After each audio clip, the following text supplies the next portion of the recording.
সুপ্রিয় শিক্ষার্থীবৃন্দ, সবাইকে শুভেচ্ছা জানাচ্ছি। আমি মোহাম্মদ জাকির হোসেন, সহকারী অধ্যাপক, বিভাগীয় প্রধান, গণিত বিভাগ, কিশোরগঞ্জ সরকারি মহিলা কলেজ, কিশোরগঞ্জ।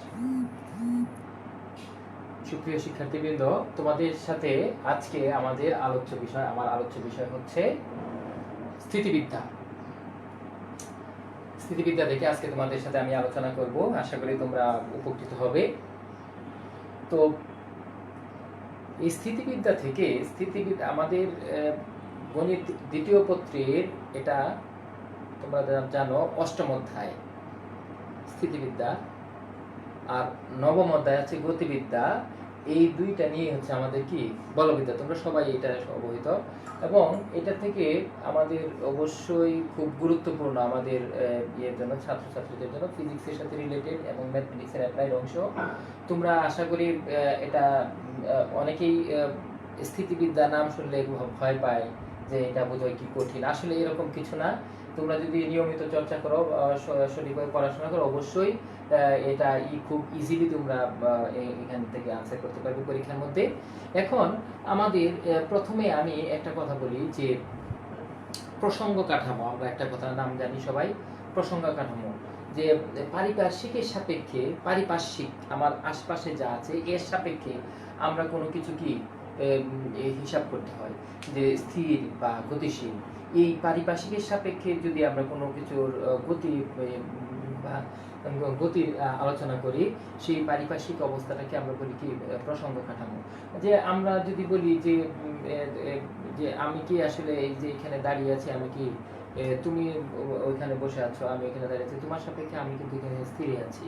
কিন্তু দেখা গেল যে পৃথিবী তো ঘুরতেছে, পৃথিবীর সাপেক্ষে কি আমি কি এখানে কি স্থির না।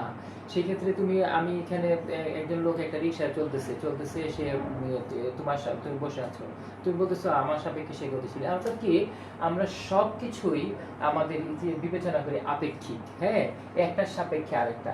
তো এই যাই হোক, আমি এত ওইগুলোর মধ্যে আর থিওরি অফ রিলেটিভিটি তোমরা ফিজিক্সের মধ্যে কিছু জানবা, ভবিষ্যতে আরো পড়বা, সেগুলো আমার আলোচ্য বিষয় না। আমি এখন এইখানে স্থিতি আর গতি, তোমরা জানো যে এই পারিপার্শ্বিকের সাপেক্ষে বা প্রসঙ্গ কাঠামোর সাপেক্ষে যদি কোনো কিছু স্থির থাকে, তাহলে আমরা বস্তুটা স্থিতিশীল, অর্থাৎ স্থির অবস্থায় আছে, এবং এই সংক্রান্ত আলোচনা করা হয় তোমার স্থিতিবিদ্যায় বা স্ট্যাটিক্সে। আবার যেখানে স্থির বস্তুর এই সম্বন্ধে আলোচনা করা হয়, সেটাকে বলবো আমরা কি স্থিতিবিদ্যা, আর গতিবিদ্যায় কি আমরা গতিশীল বস্তু আলোচনা করি। আমাদের এইখানের এখানে যে পড়াগুলো আছে আমাদের পরীক্ষার জন্য বা আমরা বোঝার জন্য, সবার প্রথম আমরা বলি, আমরা এখানে জানি যে সমবিন্দু বল। আমরা ওই বল কি অথবা কি এগুলো নিয়ে আমরা কথা বলতে চাচ্ছি না, কথা বাড়াইতে চাচ্ছি না। আমরা যদি দেখি যে একটা বিন্দুতে দুই বা ততোধিক বল ক্রিয়া করে, তাহলে আমরা এটাকে বলি কি সমবিন্দু বল। এই বল দুইগুলোকে কি বলি আমরা? সমবিন্দু বল। অর্থাৎ একটা বিন্দুতে যদি তোমার দুইটা বল ক্রিয়া করলো, এইদিকে একটা বল দিলাম পি, আর এইদিকে আরেকটা বল হচ্ছে কিউ। তোমরা জানো এই দুইটা বলের সম্মিলিত ক্রিয়াফলটাকে বলি আমরা কি? লব্ধি বল। দুইটা বলের সম্মিলিত ক্রিয়াফলটাকে বলি আমরা কি? লব্ধি বল। অর্থাৎ এই দুইটা বল পি এবং কিউ যদি ক্রিয়া করে, তাহলে আমরা তাদের লব্ধি বলটাকে আমরা এভাবে প্রকাশ করব। যাই হোক, একটা বিন্দুতে এরকম ভাবে অনেকগুলো বল ক্রিয়া করতে পারে, এবং এই দুইটা বলের সম্মিলিত ক্রিয়াফলটাকে বলি আমরা কি? তার লব্ধি বল। এখন আমাদের এই সমবিন্দু বলের ক্ষেত্রে আমরা দুইটা বলের এই যে লব্ধি বল, আমরা এই ভেক্টরের যোগের ত্রিভুজ সূত্র করছি, ভেক্টরের নিয়মে আমরা এগুলো প্রমাণ করতে পারি। এখন আমি একটা পড়া পড়বো আজকে, যে বলের সংযোজনের জন্য তোমার বিভিন্ন সূত্র আছে, ত্রিভুজ সূত্র আছে, বহুভুজ সূত্র আছে। এখন আমরা পড়বো হচ্ছে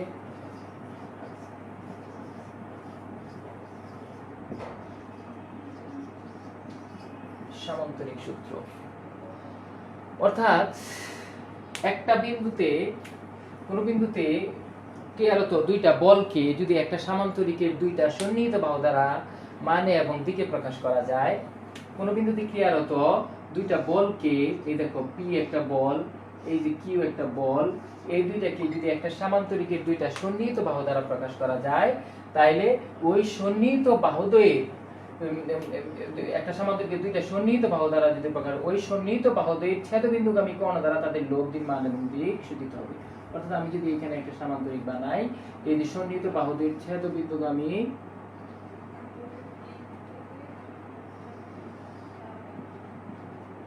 কোণ দ্বারা তাদের লব্ধির মান এবং দিক সূচিত হবে। অর্থাৎ আমরা ওএসিবি একটি সামান্তরিক, ওএসিবি সামান্তরিকের ওএ বরাবর তোমার পি বল, ওবি বরাবর কিউ বল ক্রিয়া করতেছে। তাহলে আমাদের বলের সামান্তরিক সূত্র বলতেছে দুইটা বলকে যদি একটা সামান্তরিকের দুইটা সন্নিহিত বাহু দ্বারা মানে এবং দিকে সূচিত করা হয়, তাহলে ওই সামান্তরিকের সন্নিহিত বাহুদ্বয়ের ছেদবিন্দুগামী কোণ দ্বারা তাদের লব্ধির মান এবং দিক সূচিত হবে। এটাকে বলা হয় বলের সামান্তরিক সূত্র। ঠিক আছে না? বলের সামান্তরিক সূত্র কি তাহলে? যে কোন সামান্তরিকের দুইটা সন্নিহিত বাহু দ্বারা মানে এবং দিকে প্রকাশ করা যায়, তবে সন্নিহিত বাহুদ্বয়ের ছেদবিন্দুগামী কোণ দ্বারা তাদের লব্ধির মান এবং দিক সূচিত হবে। এখন আমি এইটার একটা প্রমাণ দেখাবো, যে প্রমাণটা করলে আমি দেখানোর উদ্দেশ্য হচ্ছে এই প্রমাণটা করলে তোমরা দেখা যাচ্ছে যে এই নিয়মে তোমরা অঙ্ক করতে পারো। এটা ভেক্টরের নিয়মে প্রমাণ করতে পারো, জ্যামিতিক নিয়মে প্রমাণ করতে পারো, আবার ত্রিকোণমিতি যেভাবে আমরা ত্রিভুজ সূত্র ব্যবহার করি সেইভাবেও তোমরা কি প্রমাণ করতে পারো। তোমরা ফিজিক্সে জ্যামিতিক নিয়মে প্রমাণ করছো, ভেক্টরের নিয়মে হয়তো করছো কিনা জানি না, করতে পারো, বইয়ের মধ্যে করা আছে। আমি একটা প্রসেস দেখাচ্ছি। দেখো, পি এবং কিউ দুইটা বলের মধ্যবর্তী কোণ ধরলাম আলফা, এবং লব্ধি আর পি বলের দিকের সাথে থিটা কোণ উৎপন্ন করলো। খেয়াল করছো যে পি এবং কিউ এর মধ্যবর্তী কোণ আলফা এবং লব্ধি আর পি বলের দিকের সাথে কি করলো? থিটা কোণ উৎপন্ন করলো।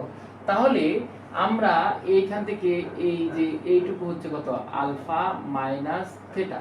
এইটুকু কত? Alpha minus theta. তাহলে এইটুকু কি হবে? Alpha minus theta. এইটুকু হচ্ছে আলফা, তাহলে এইটুকু কি? আলফা। আর এইটুকু হলো কত? পাই মাইনাস আলফা। আমার দেখানোর উদ্দেশ্য হচ্ছে এইভাবে আমরা অঙ্ক করব। অঙ্কের মেথড, অঙ্ক যে সিস্টেমে আমাদের আছে সেই মেথডটা বোঝানোর জন্য আমরা এভাবে লব্ধি অঙ্কের মধ্যে কিভাবে বের করব সেইভাবে দেখানোর জন্য আমরা এটা সামান্তরিক সূত্র প্রমাণ করতেছি। তাহলে খেয়াল করো যে এটুকু পি এবং কিউ এর মধ্যবর্তী কোণ আলফা, লব্ধি আর পি বলের দিকের সাথে থিটা কোণ উৎপন্ন করছে। তাহলে এইটুকু হচ্ছে থিটা, তাহলে এইটুকু হবে কি? Alpha minus theta. তাহলে এই কোণ আর এই কোণ একান্তর কোণ, এটা যদি আলফা মাইনাস থিটা হয়, এটা হচ্ছে আলফা মাইনাস থিটা। এই কোণ আর এই কোণ অনুরূপ কোণ, এটুকু আলফা হলে এটাকেও কি আলফা, এটুকু আলফা হলে এইটুকু কি হবে? পাই মাইনাস আলফা। এখন তোমরা ত্রিভুজ ওএসি থেকে তোমরা লিখতে পারো ত্রিভুজের সাইন সূত্র সবাই জানো। কোন ত্রিভুজের প্রত্যেক বাহুর দৈর্ঘ্য আর বিপরীত কোণের সাইনের সমানুপাতিক। এই ওএ দ্বারা পি বলকে মানে এবং দিকে সহ প্রকাশ করা হয়েছে। তাহলে পি বাই সাইন এর বিপরীত কোণ হচ্ছে এটা, sine alpha minus theta equals to Q by, এই যে এইটা যদি কিউ হয় তাহলে এটাও Q.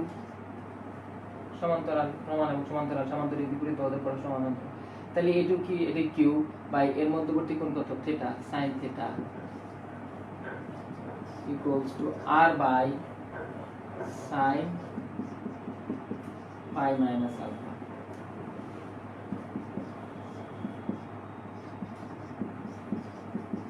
P by sine alpha minus theta, Q by sine theta equal to R by sine alpha. খেয়াল করো, আমরা যদি দ্বিতীয় এবং তৃতীয় অনুপাত থেকে আমরা লিখতে পারি, দ্বিতীয় ও তৃতীয় অনুপাত Q by sine theta equals to R by, তাহলে কি পাইলাম আমরা? Q sine alpha equals to হচ্ছে আর সাইন থিটা। ঠিক আছে না? এটাকে 1 নম্বর দিলাম। এরপরে আমরা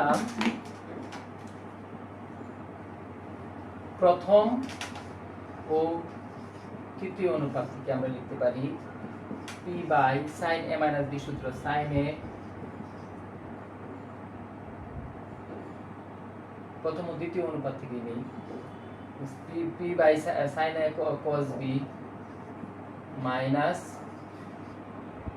cos alpha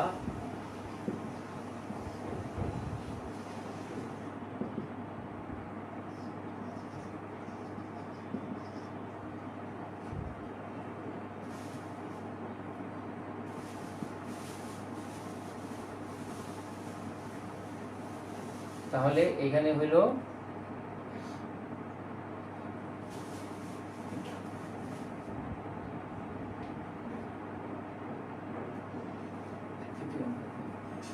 r by sin alpha তাহলে আমরা এখান থেকে পাচ্ছি p sin alpha equal to r sin alpha cos theta minus r cos alpha sin theta তাহলে আমরা পাচ্ছি p sin alpha equals to পাচ্ছি আমরা যে r sin alpha cos theta plus এই যে এখানে r sin theta কে লিখতে পারি আমরা এক নম্বর থেকে q sin alpha আর থাকে cos alpha এই sin alpha ক্যান্সেল হয়ে গেল তাহলে তুমি এখান থেকে পাচ্ছ r cos theta equals to এই যে r cos theta equals to p minus q cos alpha এটাকে দিলাম আমরা 2 নাম্বার আর ওই যে ওইটারে এইভাবে লিখতে পারি আমরা r sin theta equals to q sin alpha এটা এক নাম্বার ছিল r sin theta আর r cos theta এখন আমরা 1 এবং 2 কে বর্গ করে যোগ করে দেব 1 এবং 2 কে যদি তুমি বর্গ করে যোগ করো তাহলে তুমি এখানে পাচ্ছ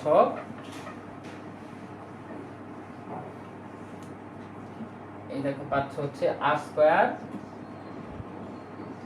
square sin square theta plus r square cos square theta equals to তুমি পাইছো q square sin square alpha plus p square minus 2pq cos alpha plus q square cos square alpha অর্থাৎ r স্কয়ার সমান তুমি পাচ্ছ এই দেখো q square sin square alpha plus cos square আলফার মান হলো 1 q square into sin square alpha plus cos square alpha plus p square minus 2pq cos alpha অর্থাৎ r স্কয়ার ইকুয়ালস টু তুমি পাচ্ছ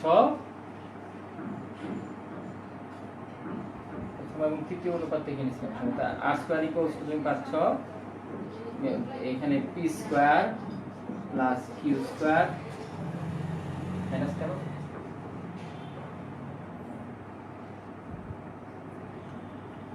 মাইনাস 2pq cos আলফা এটা হচ্ছে তার কি লব্ধির মান r স্কয়ার ইকুয়াল তোমাদের আমি এখান থেকে একটা দেখাবো হচ্ছে এখানে কি আসছে r square sin square theta plus r square q square plus p square কোন জায়গায় ছিল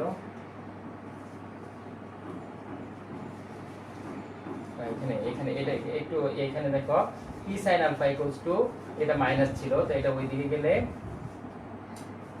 r cos theta equals to p plus q cos alpha p plus q cos alpha তাহলে এখানে এটা প্লাস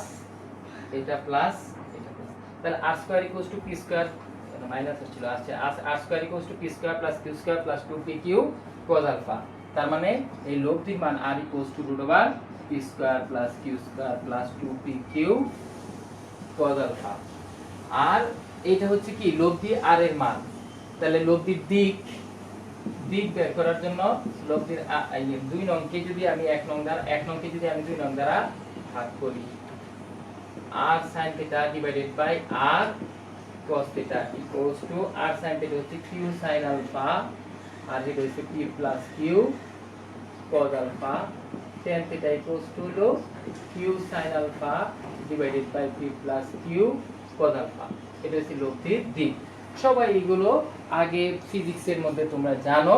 আমি আবার সূত্রটা আমি যেভাবে আমাদের এইখানে যেভাবে অ্যাপ্লাই হবে এই সিস্টেমটা আমি দেখিয়ে দিলাম যে লব্ধি আর কোনো বিন্দুতে ক্রিয়ারত কোনো বিন্দুতে ক্রিয়ারত দুইটা বল পি এবং কিউ, এইটাকে যদি একটা সামান্তরিকের দুইটা সন্নিহিত বাহু দ্বারা মান এবং দিকে প্রকাশ করা হয়, তাহলে ওই সন্নিহিত বাহুদ্বয়ের ছেদবিন্দুগামী কর্ণ দ্বারা তাদের লব্ধির মান এবং দিক সূচিত হবে। সেই কারণে কিন্তু তোমার দেখো এই যে ও এবং ওবি বরাবর, ও এবং ওবি সামান্তরিকের দুইটা সন্নিহিত বাহু, এ বরাবর পি এবং কিউ দুইটা বল ক্রিয়ারত, তাহলে এদের লব্ধি হচ্ছে আর এই ওএসিবি সামান্তরিক কর্ণ ওসি বরাবর ক্রিয়া করলে লব্ধি আর এর মান হচ্ছে আর R square equals to P square plus Q square plus 2p Q cos alpha এবং tan theta equals to Q sin alpha divided by p plus Q cos alpha. তোমরা এখানে কয়েকটা কেস তোমরা জানো যে বল দুটো যদি একই দিকে ক্রিয়া করে তাহলে কিউ মধ্যবর্তী কোণের মান শূন্য হবে। হ্যাঁ, একটু আলোচনা করেই নি যে তোমরা জানো যে এই দুইটা বল যদি একই দিকে ক্রিয়া করে, মানে পি এবং কিউ এইভাবে সব একটার পর একটাকে একই দিকে যদি ক্রিয়া করে, এই যে পি কিউ, তাহলে তাদের মধ্যবর্তী কোণের পরিমাণ কি শূন্য। মধ্যবর্তী কোণের পরিমাণ যদি শূন্য হয়, এই যে আমরা R square equals to P square plus Q square plus 2p Q cos alpha, আলফার মান শূন্য হলে cos 0 মান 1, আর তখন cos 0 মান কত হন, আলফা ইকুয়ালস টু তখন 0, তাহলে R square equals to P square plus Q square plus 2p Q cos 0 মান 1, তাহলে R equals to P plus Q এর হোল স্কয়ার, তাহলে আর স্কয়ার ইকুয়ালস টু, তাহলে আর ইকুয়ালস টু হলো তখন কি পি প্লাস কিউ, এটা লব্ধির সর্বোচ্চ মান। তোমরা জানো যে বল দুটো যদি একই দিকে ক্রিয়া করে, আবার যদি এরা যদি ভিন্ন দিকে ক্রিয়া করে তাহলে কি আলফা ইকুয়ালস টু কত হবে, তখন আলফা ইকুয়ালস টু হবে 180 ডিগ্রি। এবং সেই ক্ষেত্রে এইখানে কি হবে, R square equal to P square plus Q square কিন্তু cos 180, তোমরা জানো cos 180 ডিগ্রি মান কত -1, তখন তুমি পাইবা R square equals to P square plus Q square minus 2p Q cos -2p Q, কারণ হচ্ছে 180 ডিগ্রি মান হচ্ছে -1। এখন তাহলে এখান থেকে আমরা পাবো হচ্ছে যদি p is greater than q ধরলাম, p is greater than q যদি হয় তাহলে r square equals to p minus q এর whole square, q greater than q হলে q minus p এর হোল স্কয়ার, আমরা সাধারণত p ডিফারেন্স টিও লিখে থাকি। তাহলে আমরা এখান থেকে r equals to পাবো p minus q, অর্থাৎ এটা হচ্ছে লব্ধির সর্বনিম্ন মান যখন বল দুইটা পরস্পর বিপরীত দিকে ক্রিয়া করে। তাহলে আরেকটা কথা আমাদের পরীক্ষার মধ্যে অনেক সময় আমরা দেই যে দুইটা এই p এবং p দুইটা সমান বল যদি হয় তাহলে তাদের কি অন্তর্ভুক্ত কোণের অবস্থাটা কি হয়। p এবং q দুইটা বল যদি সমান হয় তাহলে তাদের লব্ধির দিকটা কি হয়, এই যে tan থিটা ইকুয়ালস টু এই যে q sin alpha, q q এর পরিবর্তে q ইকুয়ালস টু p যদি বসায় দেই তাহলে p sin alpha divided by p plus p cos alpha. খেয়াল করো p কমন নিয়ে কাটাকাটি গেল, থাকে উপরে sin আলফা, নিচে থাকে 1 প্লাস cos আলফা। তোমরা জানো sin আলফা সূত্র হচ্ছে 2 sin alpha by 2 cos alpha by 2, আর 1 প্লাস cos আলফা সূত্র হচ্ছে 2 cos স্কয়ার আলফা বাই 2, হইল কত tan আলফা বাই 2, অর্থাৎ tan theta equals to tan alpha by 2 যদি হয়, থিটা ইকুয়ালস টু কি হলো আলফা বাই 2। অর্থাৎ অন্তর্ভুক্ত যে দুইটা সমান বলের লব্ধি তাদের অন্তর্গত কোণকে সমদ্বিখণ্ডিত করে, এই যে আলফা বাই 2 দুইটি সমান বলের লব্ধি এদের অন্তর্গত কোণকে কি করে সমদ্বিখণ্ডিত করে। তাহলে আমরা এখানে সামান্তরিক সূত্রের বেশ কয়েকটা কন্ডিশন আমরা আলোচনা করলাম। এখন আমাদের যে পড়া হচ্ছে এইখান থেকে যদি আমরা একটা অঙ্ক করি, যেমন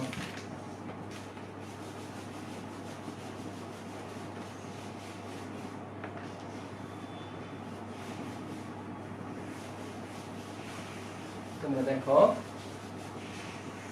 যদি আমি লিখি এই যে 3p 2p বল দুইটির লব্ধি, আর বল দ্বয়ের লব্ধি, আর যদি প্রথম বলকে দ্বিগুণ করা হয় লব্ধিও দ্বিগুণ হয়, বল দ্বয়ের মধ্যবর্তী কোণ কত।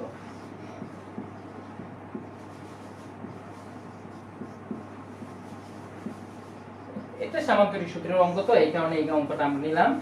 যে আমাদের সূত্র যেটা আমরা পড়ছি এই অঙ্কটা আমার করানোর উদ্দেশ্য না, আমরা জাস্ট এটা থেকে দেখাতে চাচ্ছি যে আসলে আমরা এই সামান্তরিক সূত্রের প্রয়োগগুলো এইখানে হবে, কিছু অঙ্ক আছে এটার মধ্যে।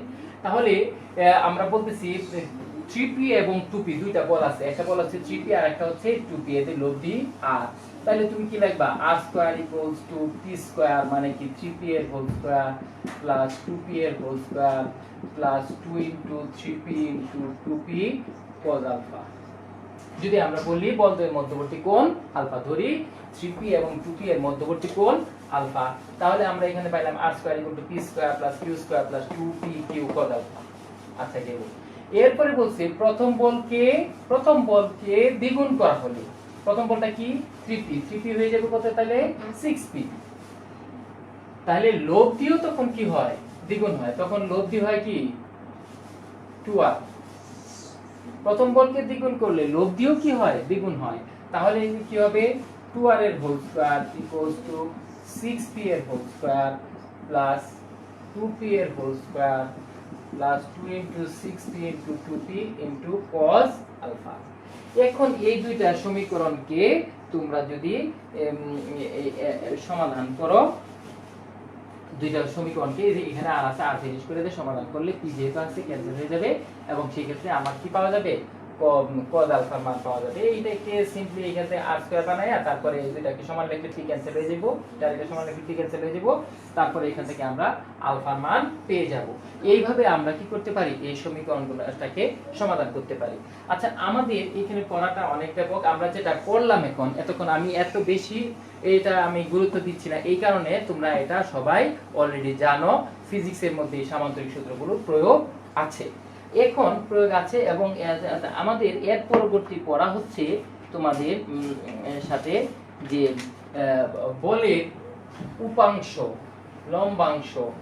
লম্বাংশ উপাংশ এগুলো শিখা।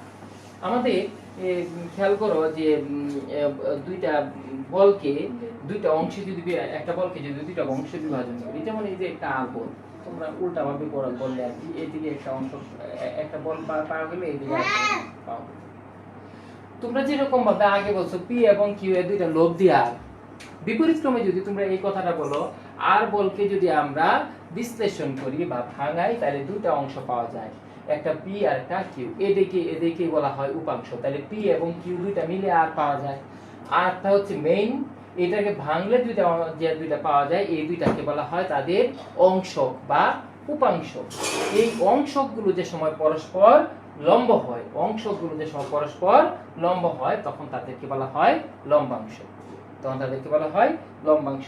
আমরা আগামী দিন অংশক, উপাংশ এবং লম্বাংশ নিয়ে আলোচনা করব এবং এর সাথে সংশ্লিষ্ট সমস্যাগুলো সমাধান করব। সেই পর্যন্ত সবাই ভালো থাকো, সুস্থ থাকো, আল্লাহ।